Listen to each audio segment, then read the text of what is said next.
Let's stay at Fire Station number 1 and capture some of the moments of the retirement gathering for Assistant Fire Chief Mike Baker on the last Friday in January.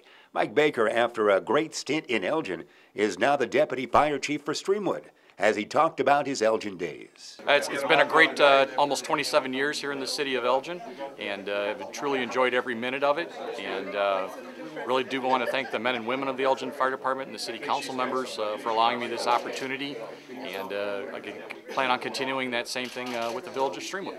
Basically the same job. Will be the deputy chief over there, and helping them out in the same ways that I've been able to do here for the past 26 years. Amongst those in attendance on this day, Jim Gens Sr., who was the officer in charge on Mike Baker's first day. That's correct.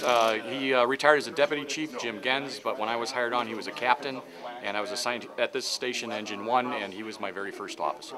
Chief John Fahey had these words in a presentation for Assistant Chief Mike Baker. His mark will be on the Elgin Fire Department for a long time, whether it's in the way we deliver EMS, or fire services, or grade school programs, or whatever programs that he was part of. They're going to be here for a long time. And for that, Mike should be proud of, and we should be proud of him. I also mentioned that Mike joins a long list of Elgin firefighters who have gone on to other communities to be chiefs. And Mike is part of developing that program through our officer development programs and whatnot, creates the type of officers that other communities are looking for. And I won't be too long-winded. I want to do a quick presentation to you, Mike. It says, from the City of Elgin, this is a certificate of appreciation.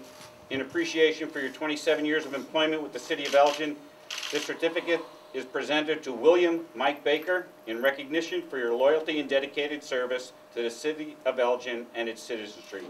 Presented on the 27th day of January 2012.